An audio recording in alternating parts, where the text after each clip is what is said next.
8ാം class വിദ്യാർത്ഥി ഷോക്കേറ്റ് മരിച്ചതിനു പിന്നാലെയാണ് കൊല്ലം തേവലക്കര ബോയ്സ് ഹൈസ്കൂളിലെ CPIM നിയന്ത്രണത്തിലുള്ള മാനേജ്മെന്റ് പിരിച്ചുവിട്ടത്. CPIM നിയന്ത്രണത്തിൽ കൊല്ലം ജില്ലയിൽ മാത്രം 4 സ്കൂളുകളാണ് പ്രവർത്തിക്കുന്നത്. കരുനാഗപ്പള്ളി, കുന്നത്തൂർ, ശൂരനാട് ഏരിയ കമ്മിറ്റികളുടെ നിയന്ത്രണത്തിൽ പ്രവർത്തിക്കുന്ന കരുനാഗപ്പള്ളി ബോയ്സ് ഗേൾസ് സ്കൂളുകൾ ജില്ലയിൽ തന്നെ ഏറ്റവും അധികം വിദ്യാർത്ഥികൾ പഠിക്കുന്ന സ്കൂളുകളിലൊന്നാണ്. CPIMന്റെ കരുനാഗപ്പള്ളി ഏരിയ കമ്മിറ്റിയാണ് സ്കൂളിന്റെ ദൈനംദിന പ്രവർത്തനങ്ങൾക്ക് മേൽനോട്ടം വഹിക്കുന്നത്.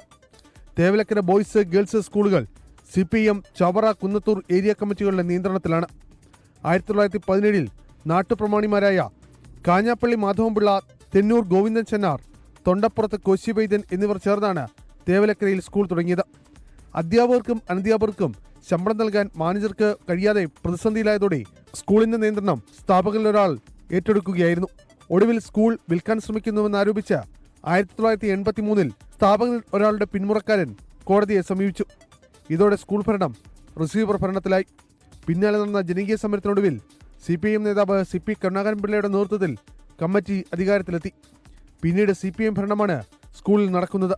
പുതിയ കുറച്ച് ക്ലാസ് മുറികൾ ഒഴികെ തേവലക്കര സ്കൂളിൽ മറ്റെല്ലാ കെട്ടിടങ്ങളും കാലപ്പഴക്കമുള്ളതാണ്. ഫിറ്റ്നസ് ലഭിക്കാത്ത കെട്ടിടങ്ങളും ഇതിൽ ഉൾപ്പെടുന്നു. 4 സ്കൂളുകളിലെയും അധ്യാപക അനധ്യാപക നിയമനങ്ങളടക്കം നടത്തുന്നത് ഭരണനിർവഹണ ചുമതലയുള്ള മാനേജ്മെന്റ് കമ്മിറ്റിയും സ്കൂൾ നിയന്ത്രണമുള്ള CPIM ഏരിയ കമ്മിറ്റിയും ചേർന്നാണ്. അരുൺ രാജ്, 24 കൊല്ലം.